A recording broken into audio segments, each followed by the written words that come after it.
सत्य चेतना रो उद्देश्य होची जे समाज रे किपरि आध्यात्मिक चेतनार विकास हम आध्यात्मिक चेतनार विकास हेले समाज रे श्रृंखला संगति एवं समाज प्रगति अति सहज संभव हम तेणु आध्यात्मिक चेतनार विकास ही आम सत्य चेतना आंदोलन आज आलोचना थिला जे मनीष व्यक्ति चेतनारू किपरि विश्व चेतना बा सत्य चेतना भीतर को किपरि प्रवेश करिवो एवं व्यक्ति किपरि समग्र समाज रो प्रगति रे सहायक हो पारिबो।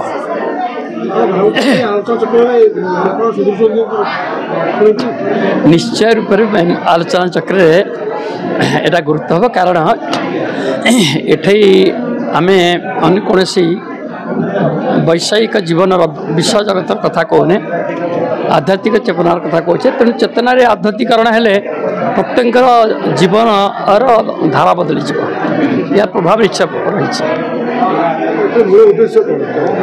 मूल उद्देश्य हूँ जनचेतनार परिवर्तन दरकार जमती हिंसा देश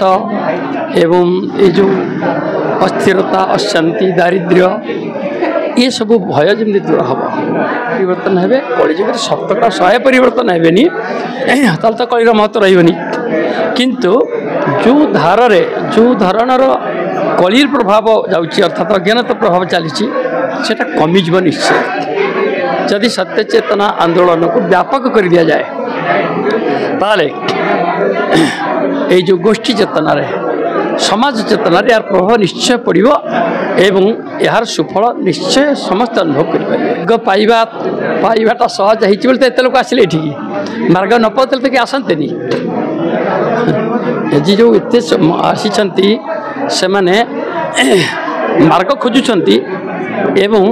सेमाने किछि मार्ग पाई कि नहीं से भितर आट रैंडम क्या पचारतु जे आज जो आलोचना है से कि आपन को मार्ग मिलला कि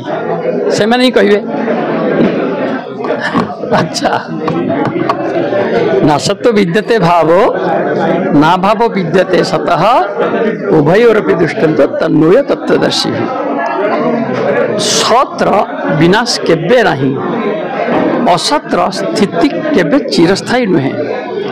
ये उभय को जी अनुभव करिपारंती उपलब्धि करिपारंती से होचंती प्रकृत सत्य उपलब्धि करथिबा मनुष्य बा महात्मा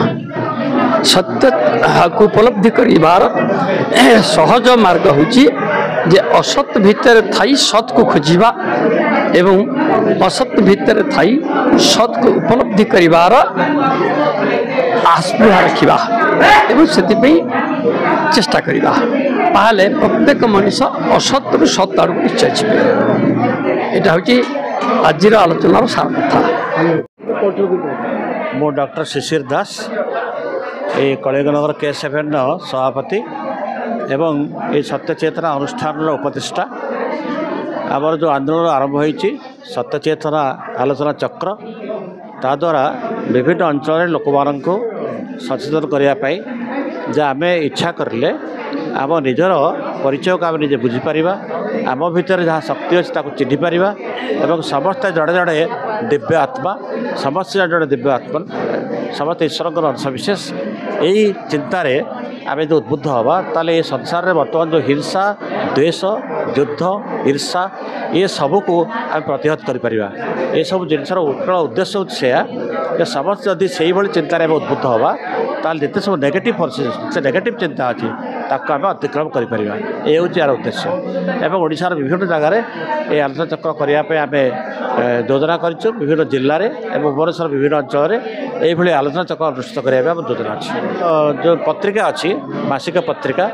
आम वेबसाइट भी अच्छी आमर यूट्यूब भी अच्छी और जब OTT भी लंच हे विभिन्न नंबर चाहिए वेबसाइट देखिपारे और सत्यचेतना जो पत्रिका अच्छी से पत्रिका हूँ सब बड़ माध्यम से पत्रिका पढ़े और पत्रिकार सब ठिकाना और फोन नंबर इमेल सब अच्छी चाहिए से माध्यम से आंदोलन को आहरी व्यापक करेंगे और ये संसार में जहाँ बर्तमान देखा ईर्षा हिंसा